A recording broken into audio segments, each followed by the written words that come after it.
Magandang umaga po. Muli po yung lingkod. Si Chef Roy. Ito po. Kape po tayo. Ayan po. Anday pong bunga ng bayabas. Wow.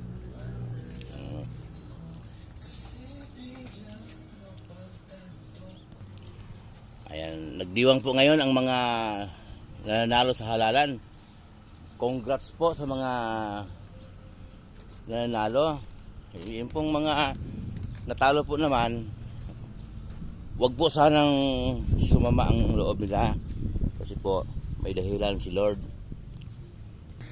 May dahilan si Lord po na natalo, natalo ka, hindi ka pinalad na ihalal. Maganda naman ang ginawa mo sa bayan pero hindi ka pinalad na maluklok sa pwesto. Nauna ko po sinasabi na biblical po yung ang Diyos ang naglagay sa pwesto kung sino mang nanalo.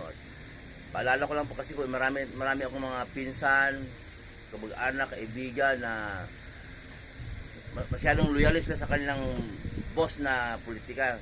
So sa may loob din nila pag natalo ang kanilang boss na pinaglilingkuran.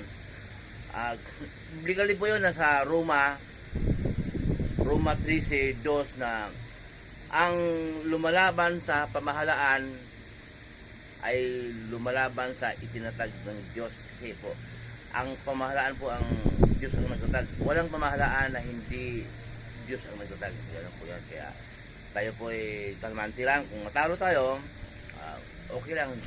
Hindi tayo may dahilan si Lord kaya natalo ka. Ganun yun, may dahilan. Hindi alam eh.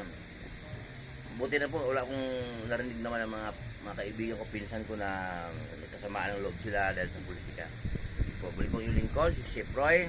Ingatan po tayo ng Diyos. Pagkapalain po tayo ng Diyos kahit saan po tayo punta. Manalangin po tayo bago tayo umalis.